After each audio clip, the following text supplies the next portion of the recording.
Amados irmãos, é uma alegria para nós estarmos novamente reunidos para o estudo das Sagradas Escrituras.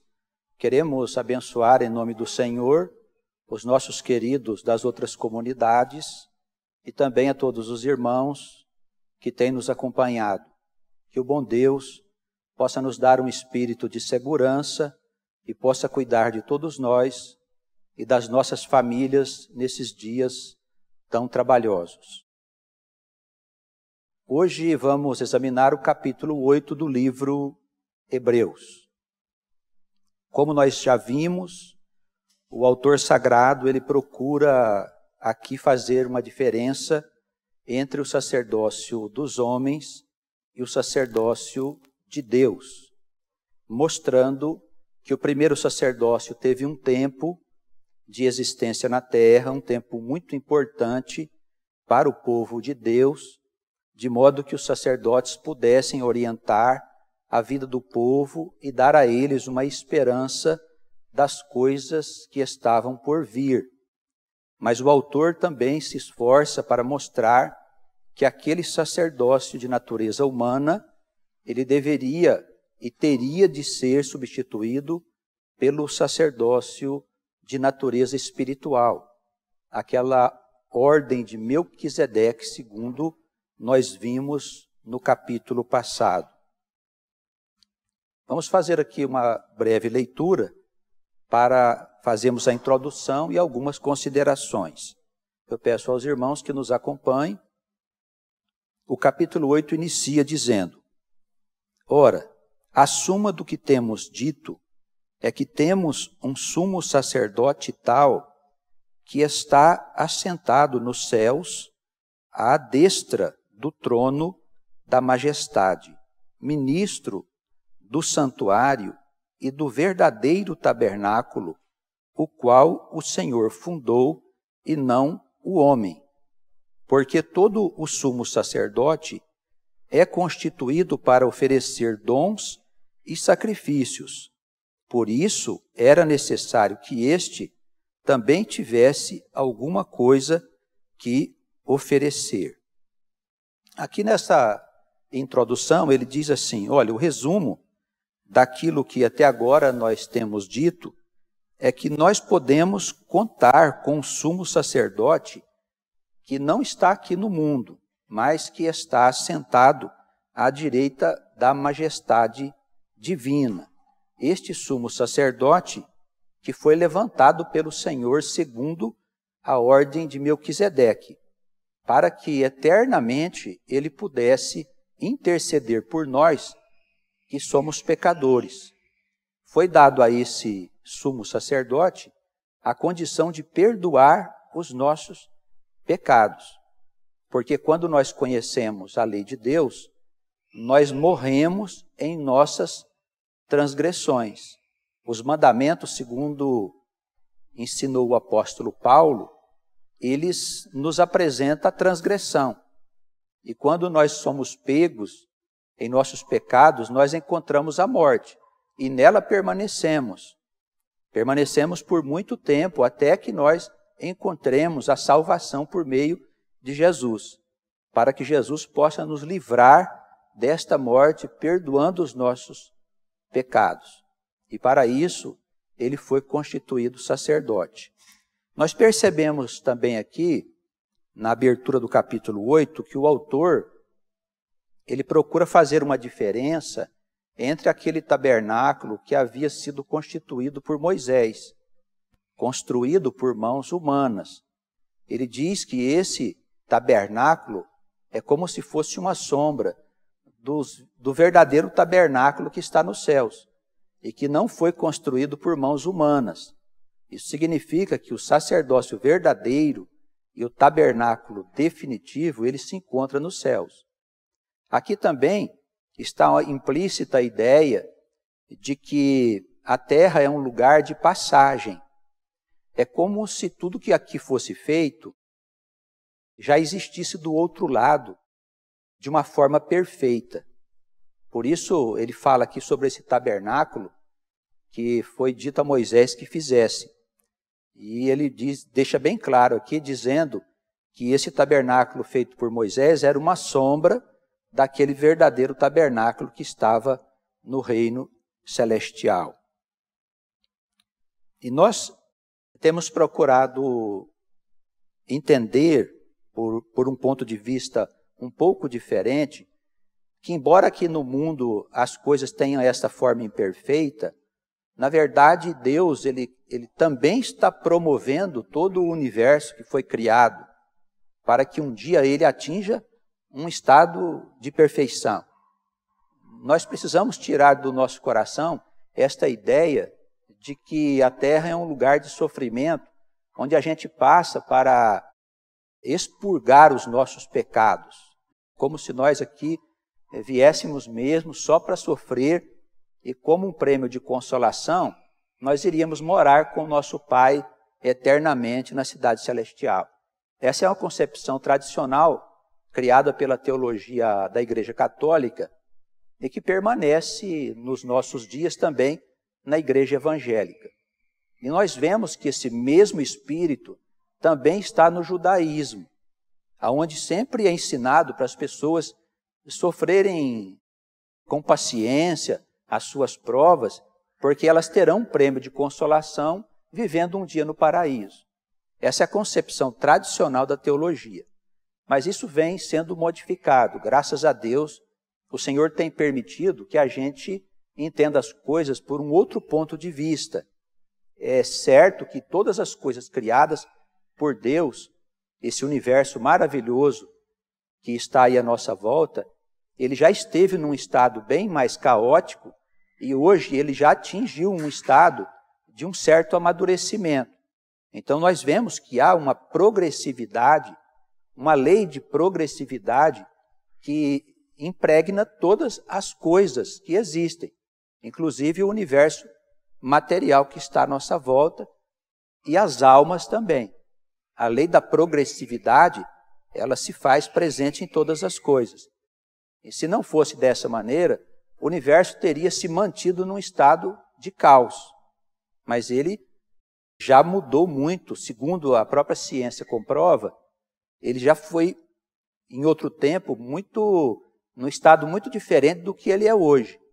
Então, a própria ciência comprova que houve uma progressividade em todas as coisas que estão à nossa volta e no universo, até onde a gente enxerga.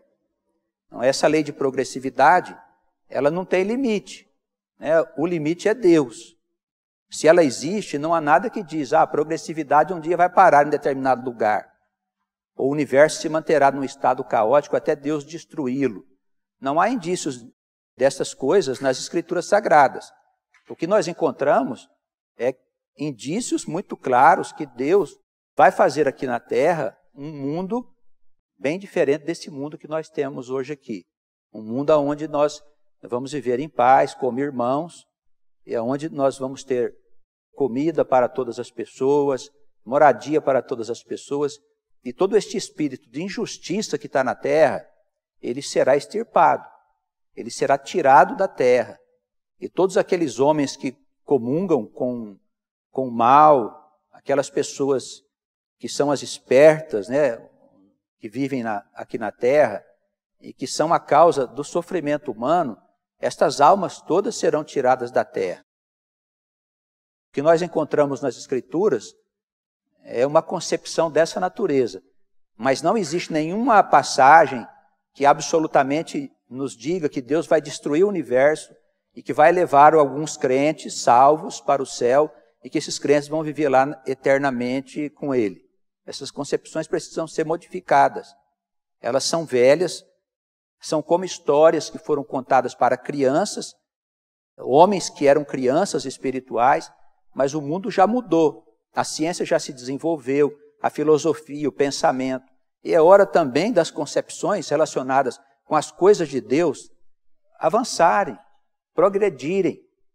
E acreditamos assim, que mesmo estas coisas que são sombras daquilo que existe na eternidade, todas estas coisas tendem para um estado de perfeição, como se caminhassem em direção àquele modelo que está nos céus. E nós participamos desta grandiosa obra. Nós somos os habitantes desta civilização. Nós somos almas que aqui estamos há muito tempo. E através das vidas sucessivas, nós participamos da história da construção desta humanidade. Isso não vai mudar. Quando vier a Nova Jerusalém, depois do juízo, certamente haverá um grande transtorno no mundo e haverá uma destruição de toda a infraestrutura da terra. Uma boa parte dela será destruída pelos eventos apocalípticos. E caberá a nós, aqueles que sobreviverem, aqueles que forem separados para ficarem no mundo, como servos do Senhor e povo de Deus, caberá a nós a reconstrução desta civilização, deste mundo novo, dessa nova Jerusalém, que é trabalho de cada um de nós, do nosso esforço. É o Espírito de Deus que, através da nossa mente, através do nosso ser, realiza a obra da construção desta nova humanidade. Tá bem? Então, esses comentários nós fizemos somente para dizer o seguinte, que este modelo de que nós passamos aqui para sofrer e depois, como prêmio, nós vamos viver no céu, isso precisa acabar. O lugar da nossa habitação é aqui no mundo. Nós vamos para os céus da eternidade, passamos um tempo lá para nos conscientizar da obra, do que foi feito e do que está por fazer, e voltamos aqui para continuar a construção desta humanidade. Isso parece lógico em relação à história e às escrituras sagradas. Isso nos parece um modelo inteligente do universo. Alguns crentes dizem, mas Deus pode vir aqui amanhã e mudar isso aqui, transformar tudo num paraíso, porque Ele é Deus. É claro que Deus pode fazer todas as coisas, mas Deus não age com irracionalidade. O universo é uma coisa perfeita e nós não vemos o Senhor quebrar as suas regras, a não ser em situações bem específicas. Nos casos dos milagres, assim mesmo, esses milagres, supostos milagres, fazem parte da realização da mente de Deus através do Espírito Santo, através dos santos anjos, dos santos espíritos que operam conhecimentos que o homem ainda não possui e fazem coisas que o homem não entende, então ele acha que aquilo é um milagre. Mas todas as coisas que Deus realiza, mesmo o que aparentemente é absurdo para nós, tem uma explicação. Segundo a ciência de Deus, não é segundo a ciência dos homens. Vamos avançar aqui na leitura um pouquinho mais. Aqui no versículo 3, a que ele se refere é Cristo, que também teria de ter alguma coisa para oferecer, que ele ofereceu a si mesmo.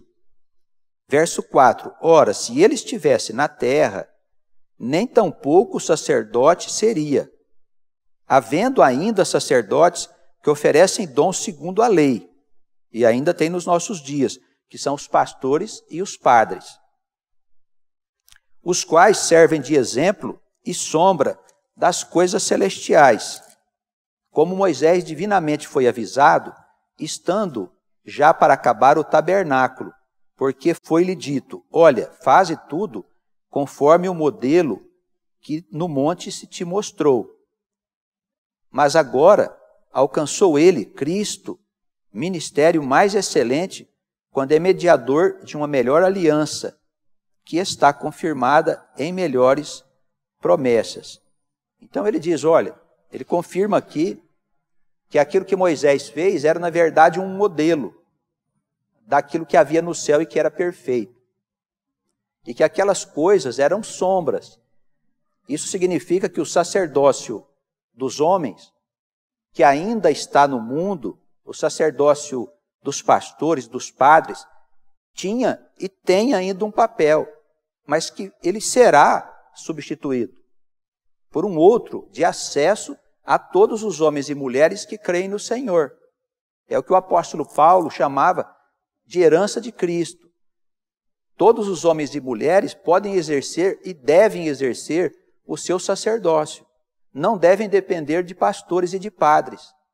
Para que este novo sacerdócio, essa nova ordem de coisas, ela possa se estabelecer em nós. Veja, os irmãos, que nós se dependermos dos pastores, nós não estamos fazendo por nós mesmos. Quando precisamos da ajuda de Deus, ou quando precisamos de uma orientação, o que nós vamos fazer? Nós corremos atrás dos pastores, para que ele nos oriente. Não é? Vamos lá no padre, perguntar para ele o que ele acha disso ou daquilo. Isso é um atestado de que nós somos incapazes, ou não. Nós somos incapazes de, por nós mesmos, encontrar as respostas. Deus deseja que nós sejamos capacitados para que no mundo novo nós sejamos artífices da obra de Deus aqui nessa humanidade. Se nós não assumirmos o nosso sacerdócio, se nós não entendermos essa comunhão que Deus deseja ter com todos nós não estamos sendo capacitados para viver no novo mundo, na nova humanidade, porque Deus estará no meio de nós. Não são palavras de Jesus aquelas que dizem que Ele e o Pai iriam vir e habitar em nós? Evangelho segundo João. Jesus disse isso. Eu e meu Pai viremos para morar dentro de você. Vamos fazer morada no seu coração.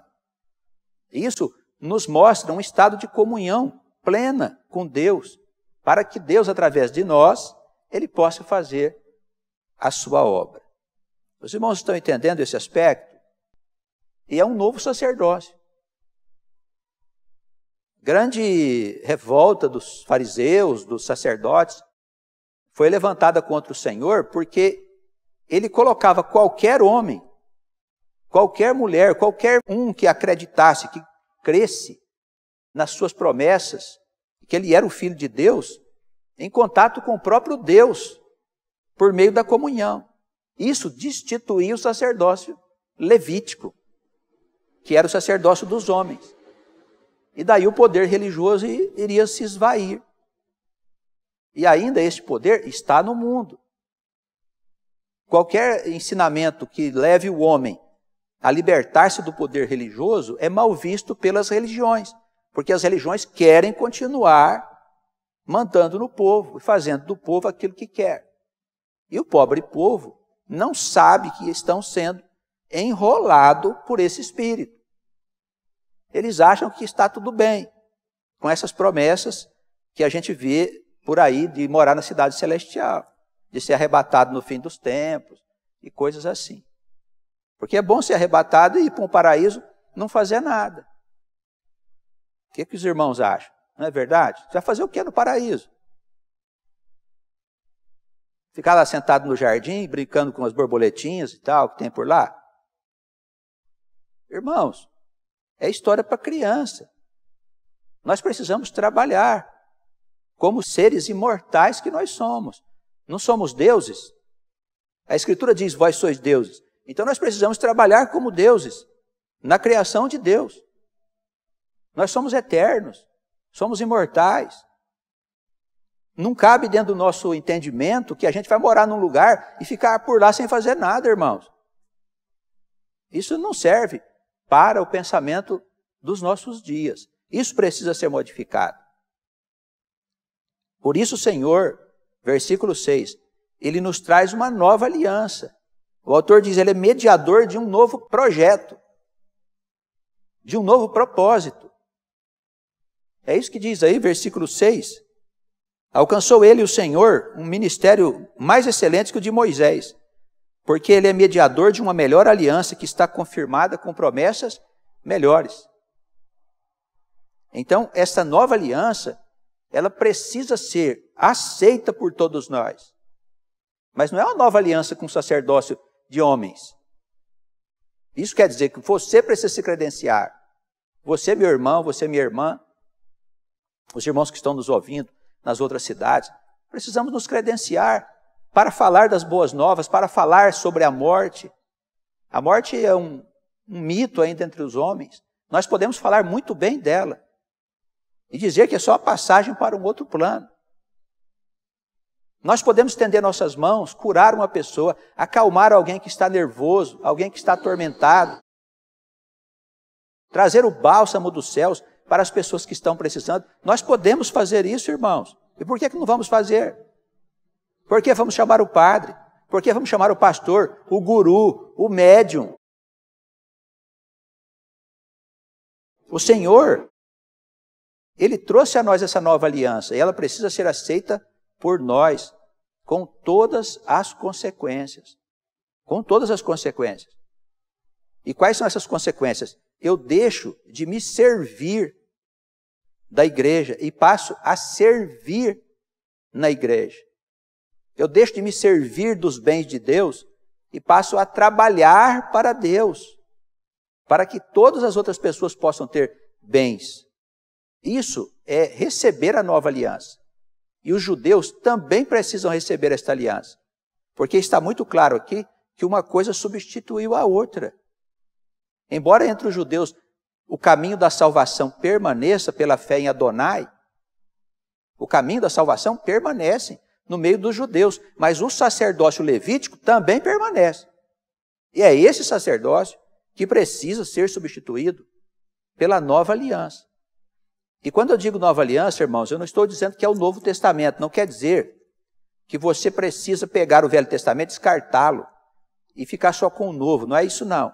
A nova aliança é um novo pacto que o Senhor vem estabelecer com o povo dele. Olha o que diz abaixo. Se aquela primeira aliança, versículo 7, acompanha os irmãos comigo na leitura. Se aquela primeira aliança fora irrepreensível, nunca se teria buscado lugar para a segunda. Se ela fosse perfeita e suficiente, não teria necessidade de procurar uma outra aliança. Repreendendo-os, diz o Senhor. Aí ele pega Jeremias aqui, capítulo 31, versículo 31 a 34. Vamos prestar atenção nisso, irmãos? Porque a palavra de Deus ela é dirigida ao povo de Deus. Não é dirigida aos estranhos. Eis que virão dias, diz o Senhor, em que com a casa de Israel e com a casa de Judá estabelecerei uma nova aliança. Irmãos, com quem que o Senhor vai estabelecer a nova aliança? É com os ímpios? É com os gentios que ele vai estabelecer a nova aliança? Eu estou lendo errado aqui, irmãos. Preste atenção no que está escrito. Ele vai estabelecer uma nova aliança com a casa de Judá e com a casa de Israel, que são as 12 tribos de Israel, que estão espalhadas no mundo. E aqui não é necessário, obrigatoriamente, que o indivíduo seja judeu, porque a alma, ela encarna em várias famílias. Pode haver a alma de um judeu encarnado no lombo de um gentio, cumprindo uma missão, como Deus fez com que eles cumprissem missões, espalhando este povo no mundo para que o progresso pudesse vir sobre o mundo ocidental. Da onde você acha que veio o progresso no mundo ocidental? Destas almas que foram espalhadas desde a época da escravidão assíria, em que o povo desapareceu, as 10 tribos sumiram. Alguns membros voltaram para Israel, mas a maioria foi dispersa. Esta palavra não sou eu que estou dizendo, não. A base está na Escritura Sagrada. Então a aliança, irmãos, a gente precisa tratar dela como se fosse uma aliança com o povo de Deus e não com os estranhos. Ah, os estranhos vão entrar? Eles podem entrar, ninguém está dizendo que não. Ninguém sabe quem é povo de Deus e quem não é. É uma doutrina para todas as pessoas, mas a palavra especificamente se dirige a almas que são ligadas ao povo santo, aos que são judeus de coração. Não é os que são judeus na carne. Paulo, o apóstolo, explicou muito bem isso. Nem todos os judeus são judeus. E nós repetimos aqui que nem todos os cristãos são cristãos. E cristãos e judeus, eles são o povo de Deus. Eis que virão dias, diz o Senhor, em que com a casa de Israel e com a casa de Judá estabelecerei uma nova aliança, não segundo a aliança que fiz com os seus pais, no dia em que eu os tomei pela mão para os tirar da terra do Egito. Como não permaneceram na minha aliança, eu para eles não atentei, diz o Senhor. Porque esta é a aliança que depois daquela fase depois daqueles dias, de que dias? Aqueles dias antigos. Esta é a aliança que depois daqueles dias antigos farei com a casa de Israel, agora como um todo, Judá e Israel. O que eu vou fazer? Eu vou colocar as minhas leis no seu entendimento. Os irmãos percebem? Não é mais o padre, o pastor que vai fazer nada, o guru, o médium, nada disso.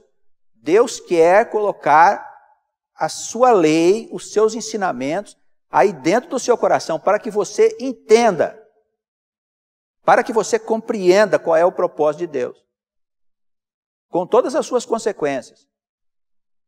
É uma aliança diferente. A primeira dependia do sacerdote. Agora não. É uma aliança onde você vai ter o entendimento. Quem vai te ensinar? O Espírito Santo.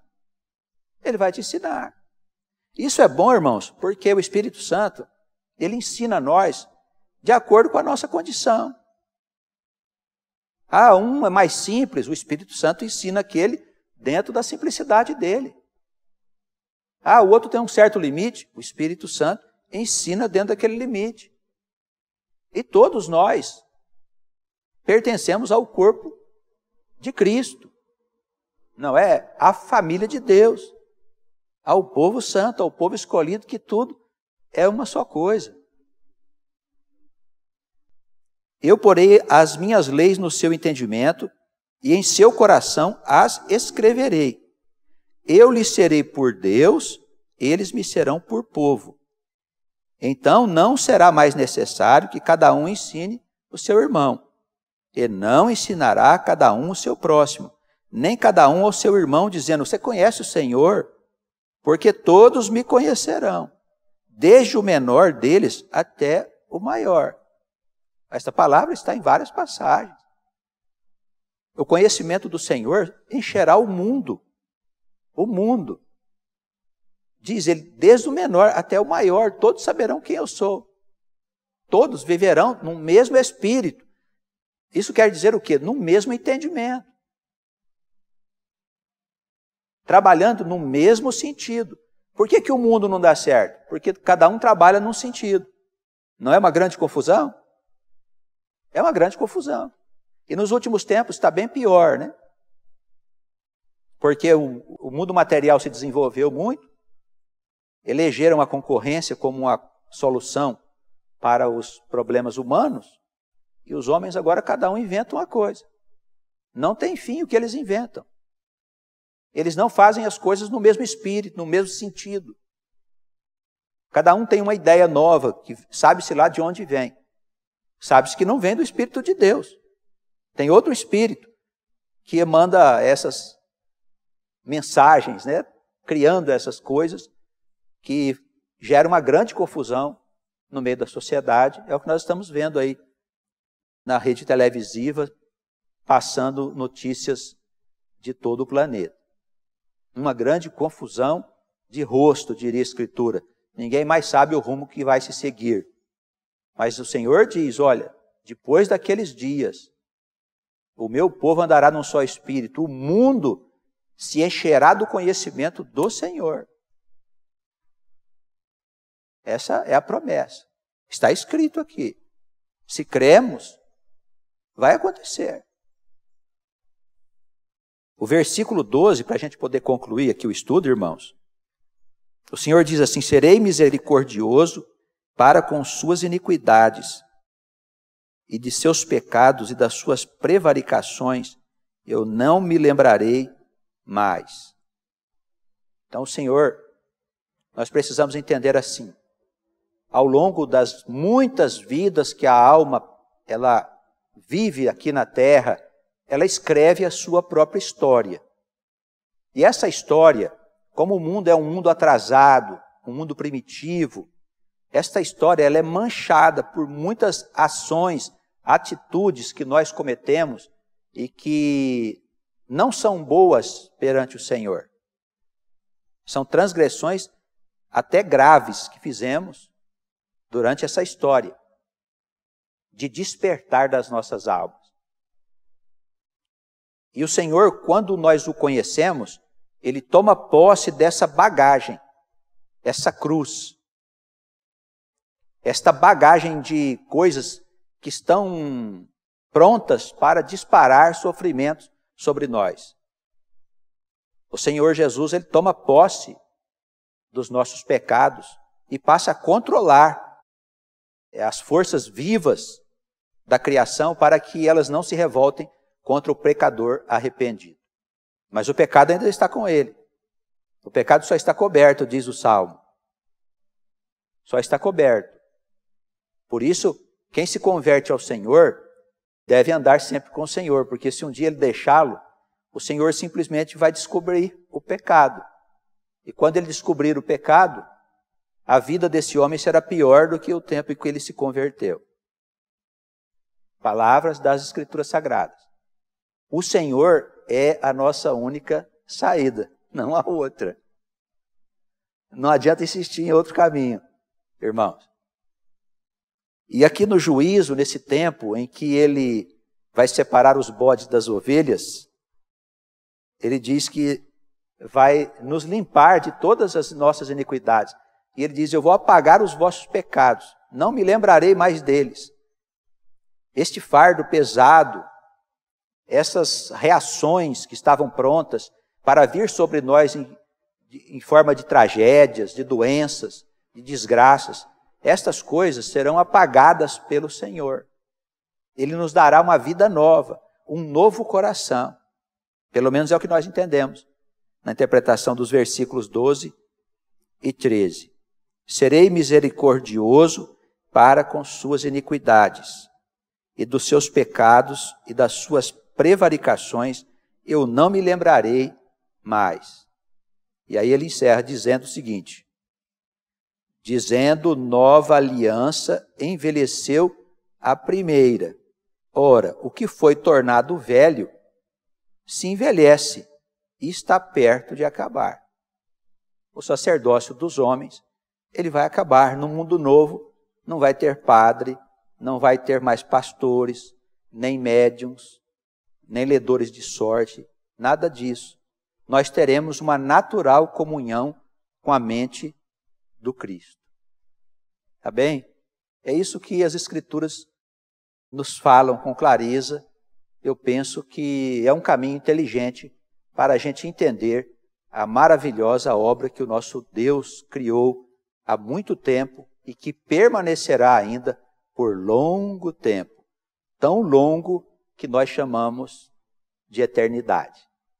Que o Senhor nos guarde, nos abençoe no seu amor, nas suas muitas misericórdias.